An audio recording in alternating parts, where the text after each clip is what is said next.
They gave me the woman the way you hand a man a piece of gear he didn't ask for and can't refuse. Senior Chief, the operations officer said, not looking up from his laptop in the plywood hut at Firebase Alcove, you'll have an attachment for the Gaza rotation. Sniper qualified. Here to observe integration.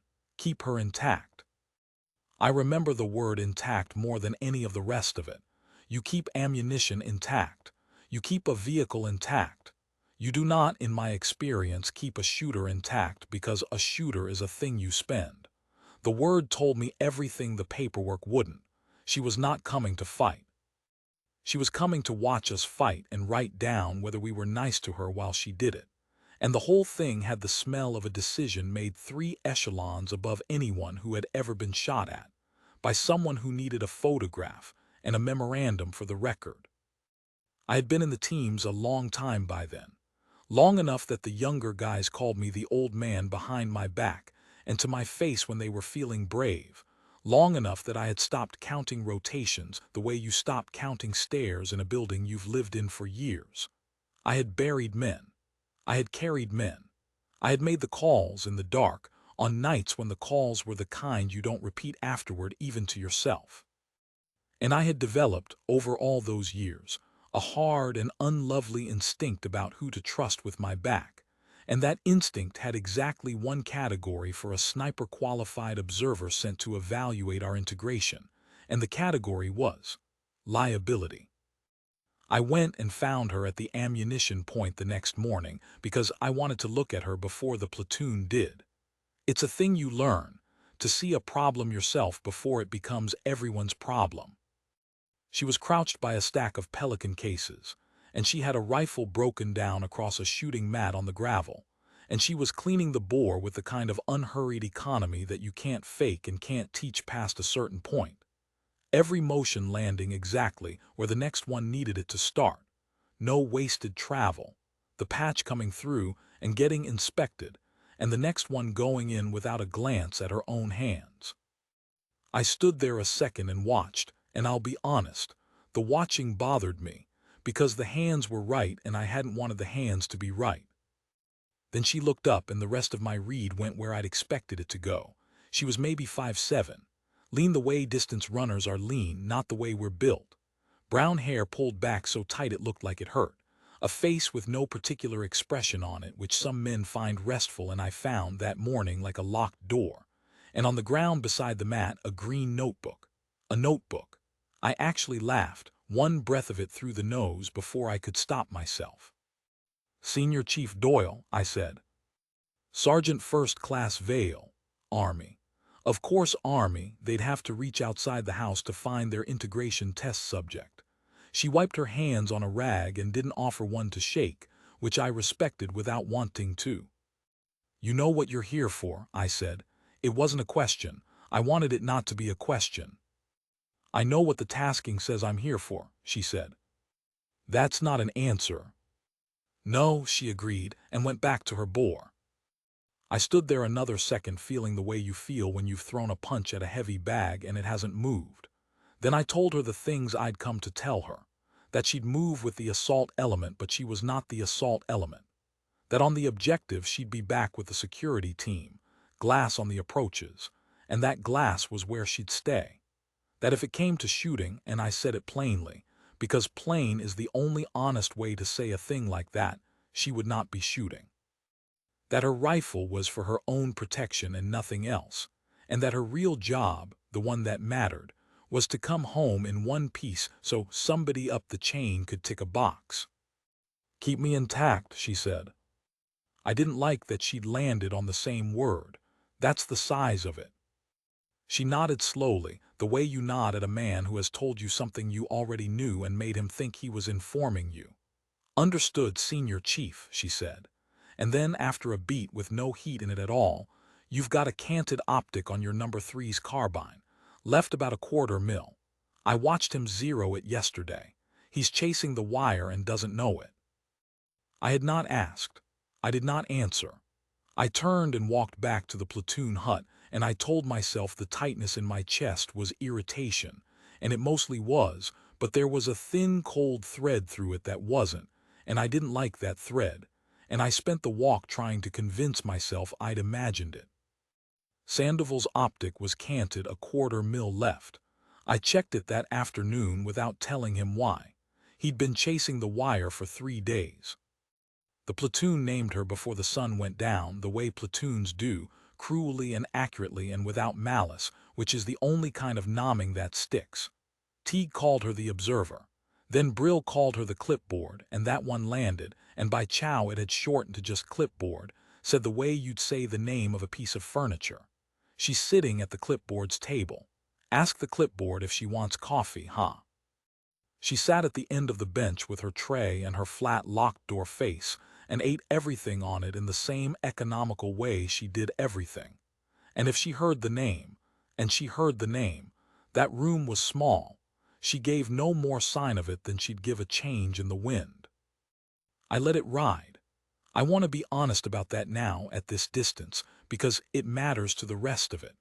I let the name ride and I let the jokes ride, and part of me, the part I'm least proud of, was glad of them, because every joke was a little brick in the wall I was building between the platoon and the liability. If the men held her cheap, they wouldn't rely on her, and if they didn't rely on her, she couldn't fail us, and if she couldn't fail us, she couldn't get one of mine killed while I was busy keeping her intact. That was the arithmetic. I did it consciously. I'd do a lot of arithmetic in the coming weeks that came out cleaner on paper than it did in life, and this was the first sum. She kept her notebook. That was the thing I couldn't get past. In the mornings before the heat came up, she'd take it and a spotting scope out to the berm on the east side of the wire, and she'd sit and write, glassing the valley, the goat tracks, the tree line down by the river, the village of Dara squatting brown in the far bend of the geyser where the water went thin. Ranges, I figured, if I was being generous. Terrain notes. Or, if I was being myself, column inches for whatever report was going to land on my career like a dropped ruck when this was over.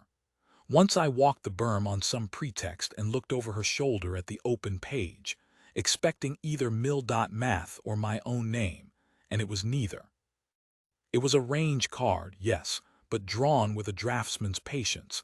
Every prominent feature keyed and numbered and lettered, wind lanes sketched where the valley narrowed, and the air would funnel, dead ground shaded, the whole valley reduced to a solved problem in graphite. In the corner, small, she'd written a line I didn't understand at the time and have never forgotten since. The ground tells you who it will let you be. Ranges, I said to say something. Among other things. She didn't cover the page. She didn't do anything a person hides a thing with. She just kept working, marking a wind lane where the wash cut the shelf, and I stood there a moment longer than I meant to, and then I left, and I told myself again that the thread in my chest was nothing. The mission, when it came down, was not ours to want or refuse. A man we'd been chasing for a season, a facilitator, the kind who never carries a rifle himself and gets a great many other men killed carrying theirs, was going to spend one night in a compound on the near edge of Dara, and hire wanted him, and the window was a single night wide. We'd go in on foot over the Serret shelf in the dark, drop off the high ground through the wash, take the compound quiet if we could and loud if we had to, and be back up on the shelf at a rally point I'll call Rally Kilo before first light, where the birds would come down out of the dark and take us home. Clean on the map. They're always clean on the map. The map doesn't know about the ground, and the ground, as she'd written, tells you who it will let you be.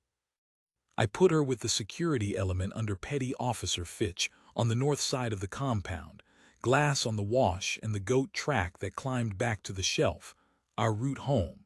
Her job was to watch our back door and nothing else. I said it to her once more at the last light before we stepped off. Quiet, just the two of us at the edge of the assembly area, with the men blacking their faces behind us. You're on the glass, I said. You call what you see. You do not touch that trigger unless a man is close enough that his round would hit you anyway. This is not your fight. Your fight is to come home. Do you understand me, Sergeant? She had her helmet on by then and her face was mostly shadow, but I saw her eyes come up and find mine and hold there. And for the first time since the ammunition point, There was something in them I couldn't file. Not defiance. Not the wounded pride I'd have known what to do with. Something older and quieter, almost like patience, like a woman watching a storm build over ground she'd walked 100 times and knew better than the storm did.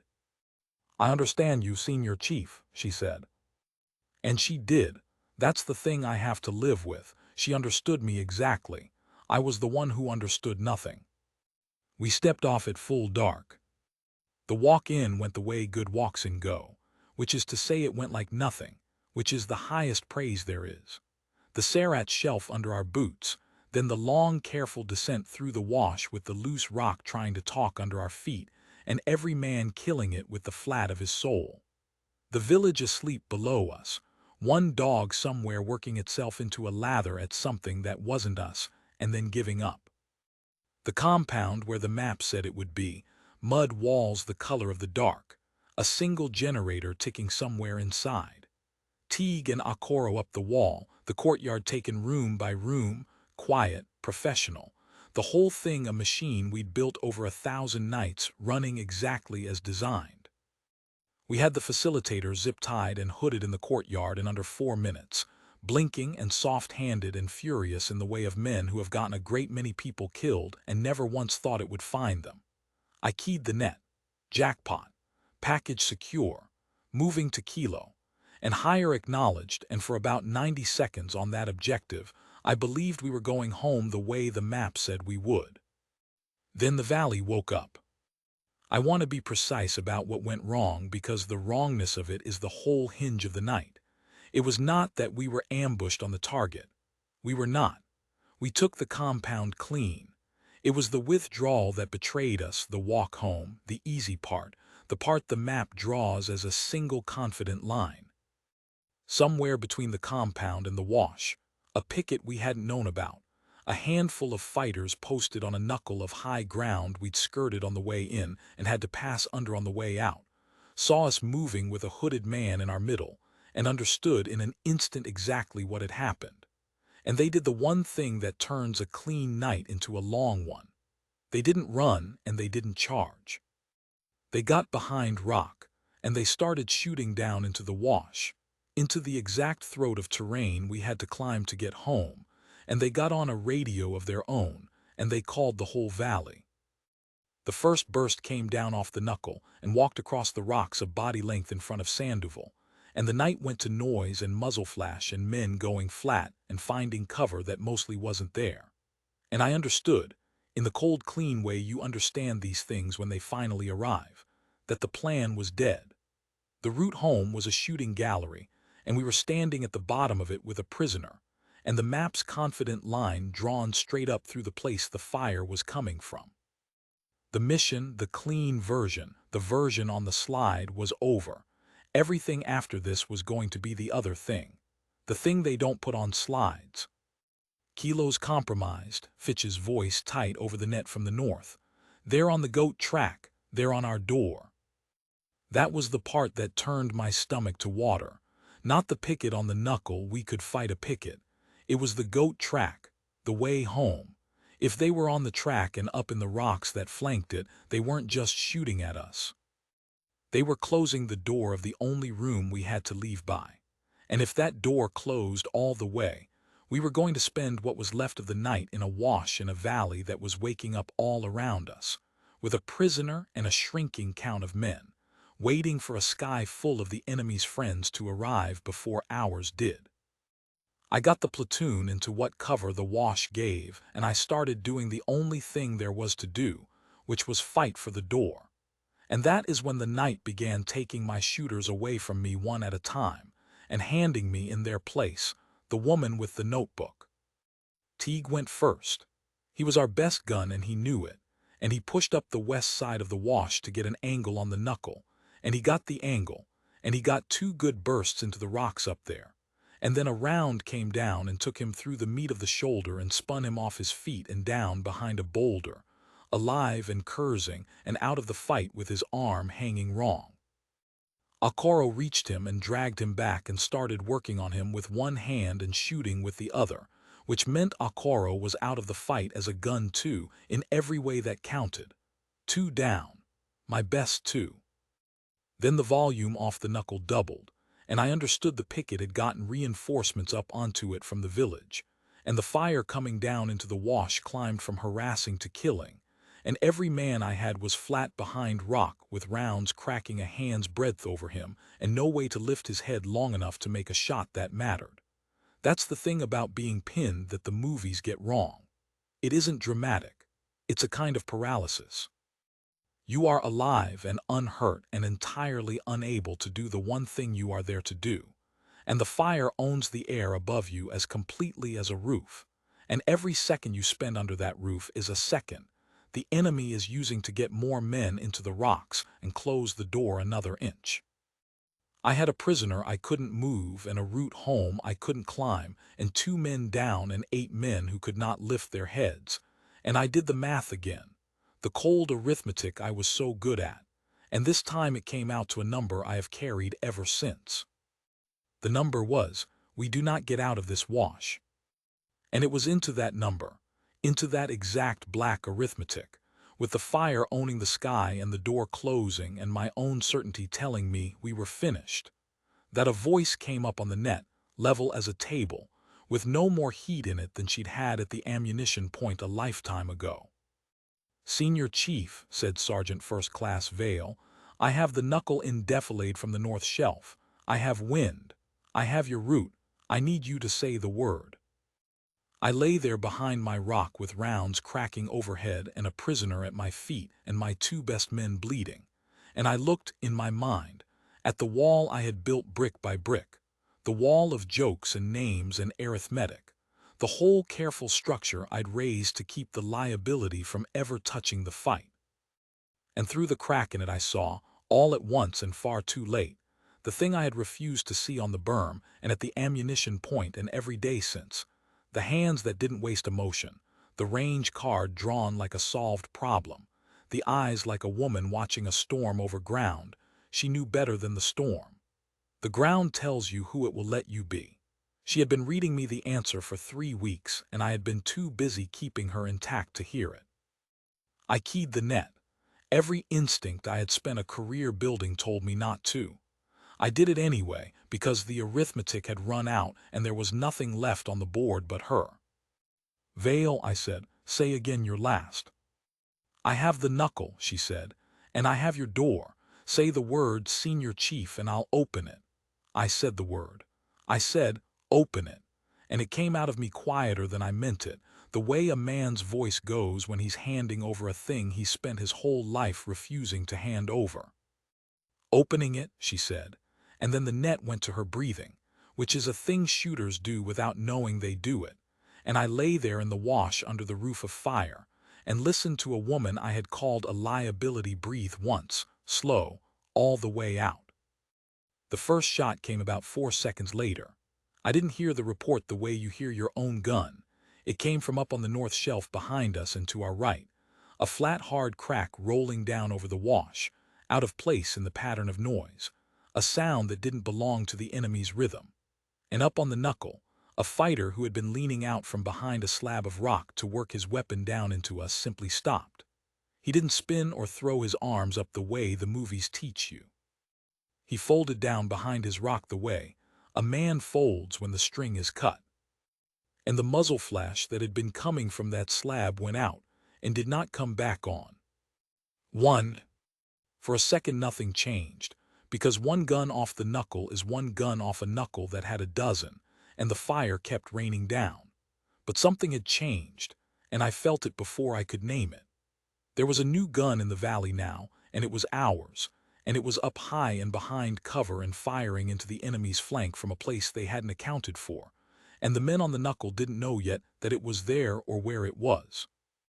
The second shot came maybe 15 seconds after the first. In that gap, I understood later, she wasn't hesitating. She was hunting. She was reading which flash to take next, not the nearest, not the loudest, but the one whose death would cost the enemy the most and teach them the least about where she was. The second flash she chose was up and left of the first, a fighter kneeling in a notch, and the flat crack rolled down again and his flash went out too, and this time a shout went up on the knuckle. a fighter calling to another, the first thread of confusion working its way into a formation that had, 10 seconds ago, owned the entire sky above my men. 2. I got my head up. For the first time since the fire had walked across the rocks in front of Sandoval, I got my head up over my rock and lived, because the enemy's attention had come off the wash and swung up and back toward the shelf, toward the impossible new gun killing them from their own flank. And in that half-second of bought air, I saw the whole geometry of what she was doing, and it stopped my breath more surely than the fire had. She wasn't just shooting men, she was peeling the roof off us. Here is what I understood lying in that wash with my head up for the first time, watching a woman I'd spent 3 weeks holding cheap take a fighting position apart shot by shot with a single rifle. She had told me 3 things on the net. I have the knuckle in defilade. I have wind. I have your root. 3 sentences, and I'd heard them as bravado. They were not bravado. They were a fire plan. Defilade meant she'd moved. While I was doing my black arithmetic, she had left the security position on the north side and gone up onto the north shelf to a spot from which she could see down onto the top of the knuckle where the enemy thought they had cover. Cover that was cover only from the wash, only from us, and no cover at all from the shelf she'd climbed to. She had found the one piece of ground in that whole valley from which the enemy's protection became a lie, and she'd found it, I realized, on the berm at Firebase Alcove, 3 weeks ago, glassing this valley through a spotting scope and drawing wind lanes in a green notebook while I stood over her shoulder and called it ranges. The ground tells you who it will let you be. She had been solving this exact problem on paper every morning for 3 weeks, against the day the map's confident line failed. And the map's confident line had failed, and now she was reading me the solution out loud, one flat crack at a time. Wind meant she'd already accounted for the thing that beats every shooter who isn't hers, the way the valley funneled the air where the wash narrowed, the lanes she'd sketched, the moving column of it that would push a bullet a body's width off across the distances she was shooting. She wasn't guessing and correcting. She'd solved the wind before the sun went down, weeks of sundowns, and now she was spending that solved math shot by shot in the dark. Your route meant she had never once in all of it taken her mind off the door.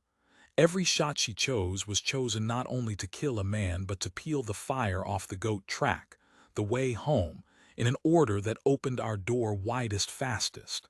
She wasn't fighting to win the valley. Nobody wins a valley.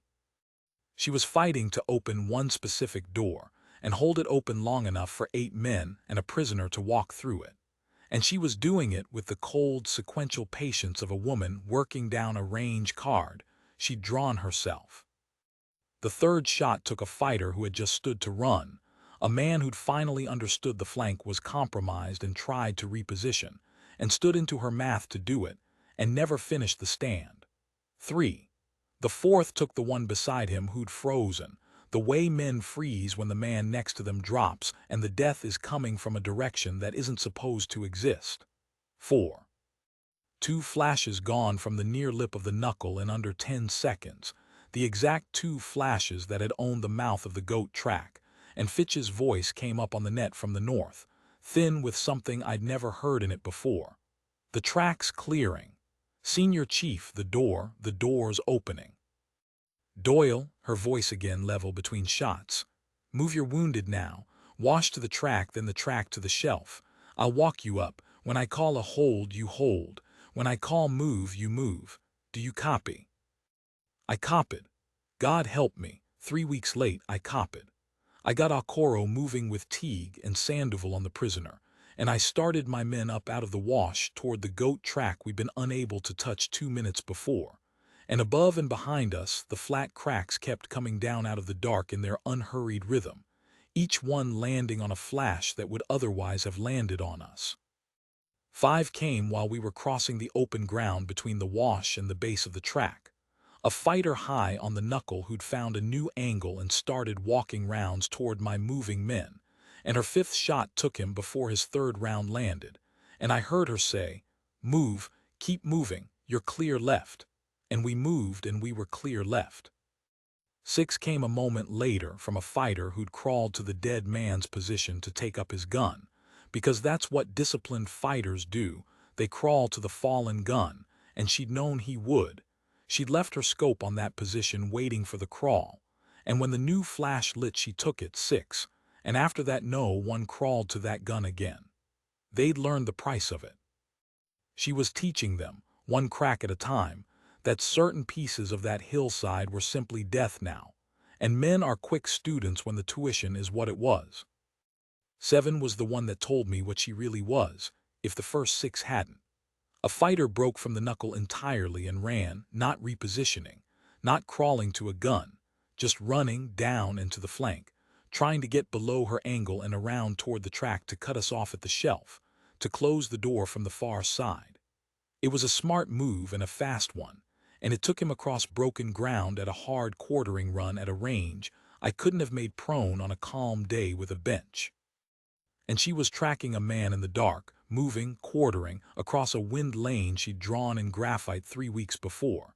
And she led him and she broke the shot and she took him off his feet mid-stride, and I heard her exhale after it once, all the way out, the same breath she'd taken before the first, and say only, 7. Keep moving, Doyle. Almost to the shelf. 7 men in. I checked it later against the mission log, because I couldn't believe my own sense of the time in a little under 11 minutes. 7 flashes chosen out of a chaos of flashes, each one the right one, each one killed clean with 1 round, no follow-ups, no spray, no wasted motion, from a shifting single position on a shelf in the dark. Against wind she'd solved and ground she'd read, and a door she never took her mind off. And she had not raised her voice once. Not once the whole night. We reached the base of the shelf, and the fire, which had owned us completely 12 minutes before, had gone thin and frightened and confused. But it hadn't stopped, because there were still men up on that knuckle, and the last 3 were the hard ones, the disciplined ones, the ones who had watched their friends die from an impossible direction and had not run and had not crawled to the guns and had instead gone quiet and gotten patient and started hunting the hunter, trying to find the shelf, the muzzle flash, the woman who was killing them so they could kill her back. And now it was 2 shooters in the dark, hers against theirs, and she was 1 and they were 3, and she was also talking my wounded up a rock shelf while she did it. She called a hold. We held flat against the rock at the base of the track, and in the held silence, no shot from her, I understood she'd gone dark on purpose, stopped firing so her flash wouldn't give her to the 3 patient men now glassing the shelf for her. She was letting them look. She was letting them get impatient. She was, I realized, doing to them the exact thing she'd been doing to me for 3 weeks, sitting still and quiet and unbothered while the men around her decided she was nothing, and waiting. With a patience I have never had and never will. For the moment their certainty made them lift their heads. One of them lifted his head. 8. The crack came out of a silence so long I'd started to fear for her, and up on the knuckle a flash I hadn't even seen die told me she'd caught a man leaning out to hunt her, caught him in the half-second his own impatience cost him. Move, she said, calm as still water, and we moved up the track. 9 was the worst weight of my life. We were high on the track now, exposed, the shelf close above us, and there were 2 guns left up there, and they knew roughly where she was, and they were disciplined, and they did not lift their heads, and I lay against the rock with my men strung out below me on open ground and understood that if she couldn't break those last 2 before they found her, the door she'd bled to open would close on us at the very threshold. The silence went on, and on. And then not a flash this time. They'd stopped flashing, they'd learned a shift of shadow against shadow up on the knuckle. A man easing to a new firing position, the smallest wrongness in the dark, and her 9th shot went into that wrongness and found the man inside it, and I heard her say, very softly, almost to herself, 9. 1 left. Hold, Doyle, just hold. The 10th took the longest of all because the last man was the best of them, and he had learned everything the other 9 had died to teach. He didn't flash. He didn't move. He didn't hunt. He'd gone to ground somewhere on that knuckle and gone as still as she was. 2 patient predators in the dark, a valley's width apart. each waiting for the other to be the one who moved first and died for it. And every second that standoff held was a second the rest of the valley, the friends the picket had called at the very start, used to get closer to us across the sleeping village below. I lay on that track and I did not do arithmetic. For the first time that night I did no math at all. I just trusted her completely, the way I had spent 3 weeks refusing to, and the trust was the most peaceful thing I have ever felt in a fight, because there was nothing left in me that thought it could do the job better than she could. There was only her, up on the shelf, breathing slow, waiting out a man as patient as she was. She won because she was more patient than the most patient man on that hill. That's all it was in the end. He broke first. After a silence that must have run 2 full minutes and felt like an hour, the last man decided she'd moved or gone or died, and he eased up to relocate, the smallest rise, the same fatal impatience, the same certainty that the quiet one across from him was finally nothing, and her 10th shot was already waiting for the place he rose into. 10. And then the valley went quiet, not the pause between bursts, quiet. The kind of quiet that comes down over a fight when the last gun on one side has stopped and everyone still breathing understands all at once that it's over. My men lay strung out on the track and the shelf, and no fire came down on us, and none came, and slowly, one by one, in a silence you could have heard a shell casing drop into, we understood that a single rifle on the north shelf had, in a little under 20 minutes, taken a reinforced enemy blocking position off the map. 10 fighters, 10 rounds, 10 flashes chosen out of chaos and answered one at a time. And opened our door and held it open and walked 8 men and a prisoner home through it, and never once raised her voice. I keyed the net to call the birds, and that is when the last thing happened, the thing that took the night out of my hands entirely and put it into history, and it came not from her and not from me but from the sky. The exfil birds had been holding somewhere out beyond the ridgeline the whole time, 2 of them, waiting on my call, and when I keyed the net and told them the rally point was clearing and gave them the picture. Position taken off the knuckle, door open, wounded to move first. The flight lead came back with the routine flat professionalism of a man who does this for a living, reading me his run-in, his timing, the whole clockwork of coming down into a dark valley to pull men off a shelf. And then, in the middle of it, he stopped. There's a particular kind of silence on a radio net. Not dead air, you can hear a man is still there, still keyed, still breathing into the mic, but he stopped talking, and the not talking has weight. That's the silence that came down over the net. The flight lead had been reading me his run-in, and he stopped, and for a second there was just the hiss of him holding the key with nothing coming out. Then he said, "Say again the call sign of your overwatch." I looked up the shelf toward where she was. I couldn't see her, she was just dark against dark up there, already breaking her position down. I found out later, already policing her brass by feel in the black because that's who she was. I keyed the net and I gave the flight lead what she'd given me weeks ago and I'd held cheap. "Overwatch's Army," I said. "Sniper attachment, call sign Lodestar." The silence that came back was the longest of the whole night. When the flight lead spoke again, his voice had changed. All the routine had gone out of it. What came through instead was something I had heard maybe 3 times in a long career, always from men talking about other men who were no longer alive to hear it, a kind of careful reverence, the voice you use for a thing you'd started to think was a story. "Say that again," he said. "Confirm Lodestar on the shelf, that's her gun on the knuckle." "That's her gun," I said.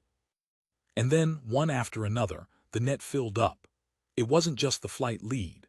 There was a second aircraft, and there was the Tactical Operations Center back at Alcove, and there was, somewhere, a fires control net bleeding over, and as the name went out across all of it, something happened that I have never seen a radio do before or since.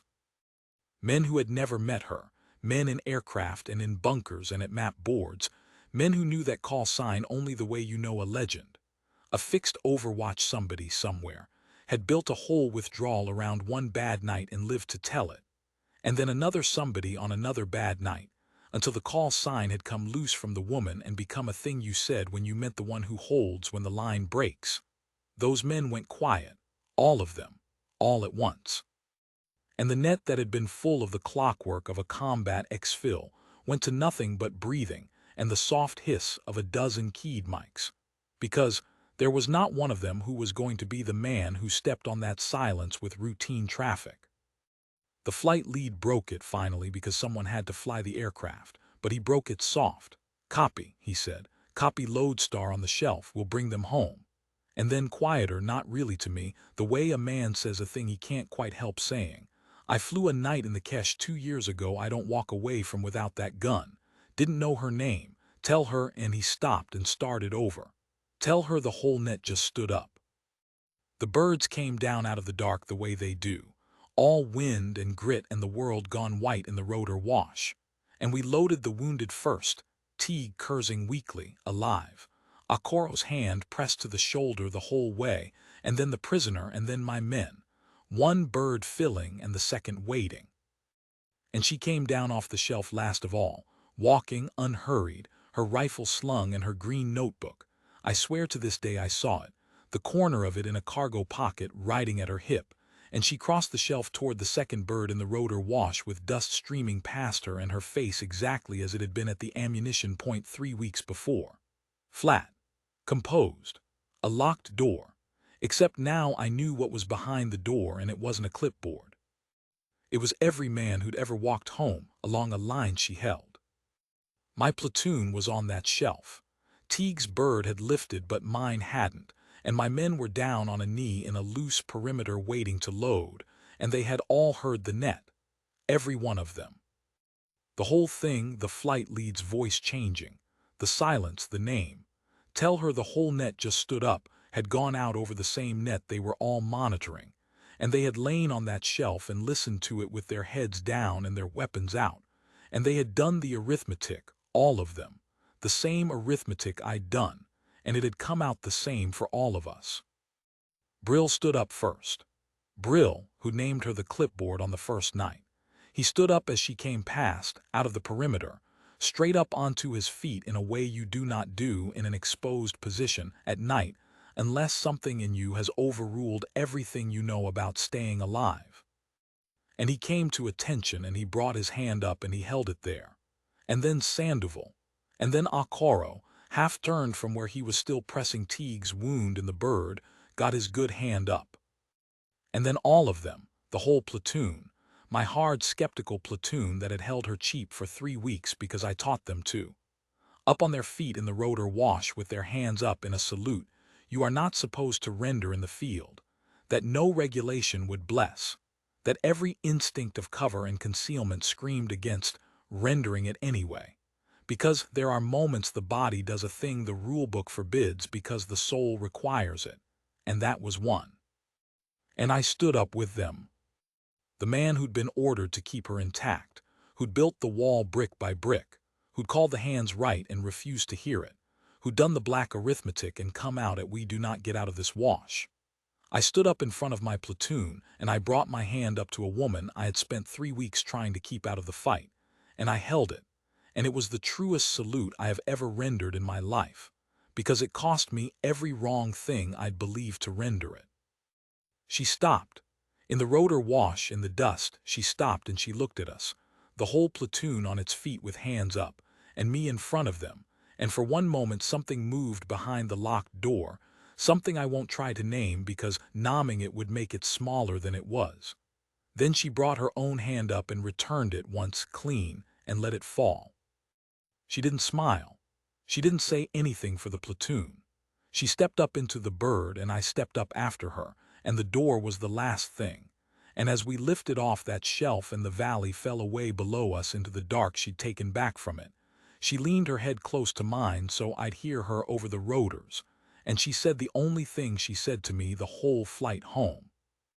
"Check your number 3's optic when we land," she said. "He fired 40 rounds tonight. It'll have walked." We didn't talk on the flight. There wasn't anything I could have said that wouldn't have been too small, and she wasn't a woman who needed it said.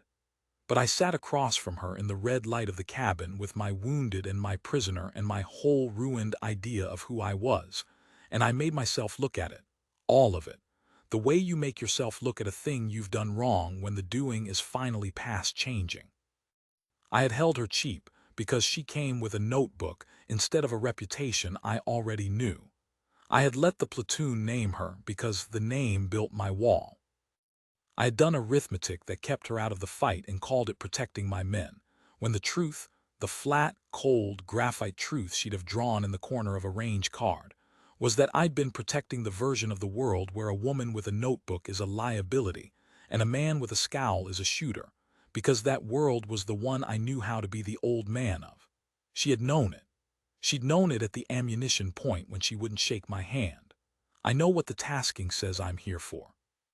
She'd known the tasking was a lie, and she'd come anyway, and she'd drawn the valley into a solved problem every morning on the berm against the day my whole confident world failed.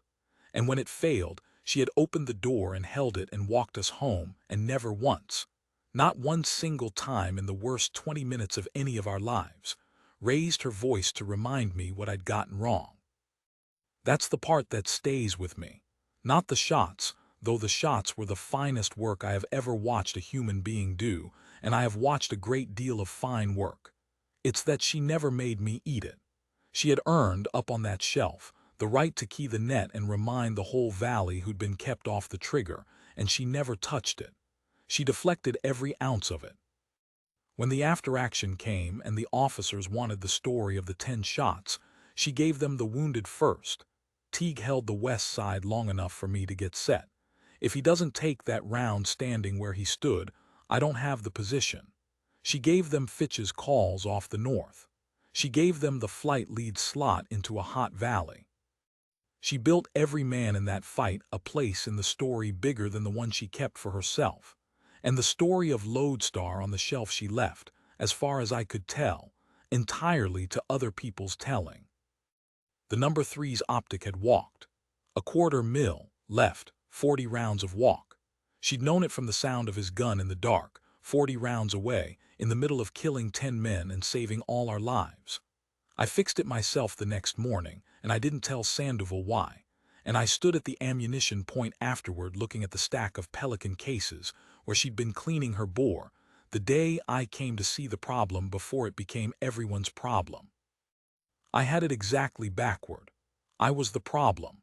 She was the answer, sitting there the whole time in plain sight, cleaning a rifle with hands that didn't waste emotion, and I'd looked right at the answer and filed it under liability because it came wearing a face I'd decided not to read.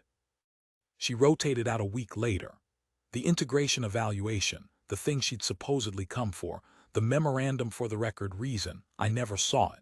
And I've come to believe there never was one, that the tasking was cover and the evaluation was aimed the other way, that she'd been sent to see whether an old hard platoon and its old hard senior chief could learn to be walked home by someone they'd decided in advance was nothing. I don't know if we passed. I know I didn't, for 3 weeks. I know that on the last night, on a shelf above the geyser, I finally did. I've told this story a few times since, to men who needed to hear it, young ones mostly, with hard, fresh instincts and clean, unfailed arithmetic, sure they can read a shooter off a face and a notebook. I tell them about the 10 shots and the 20 minutes and the door held open in the dark. But that's not really the story, and I always come to the end and say the true part plainly, because they need it plain the way I needed it plain and wouldn't hear it. The best gun I ever served with came to us with a green notebook and a locked door face, and I spent 3 weeks keeping her intact so she couldn't fail us. And on the worst night of all our lives, she opened the only door we had and walked 8 men and a prisoner home through it. 10 rounds, 10 men, under 20 minutes, and never raised her voice. And the last thing she ever said to me was about another man's optic. Because even then, even after all of it, she was still watching the ground, still reading who it would let each of us be, still doing the quiet work nobody had asked her to do and giving the credit away. Some people announce themselves. The ones who never have to are the ones you salute in the rotor wash with your whole platoon on its feet, against every regulation, because the soul requires it. I learned that on a shelf above the geyser, from a woman I'd been ordered to keep out of the fight. I've been grateful to her every clear night since, and I check my shooter's optics myself now, every time, before I decide what anyone can or can't do. The ground tells you who it will let you be. She'd been telling me for 3 weeks. I just wasn't a good enough shooter yet to hear it.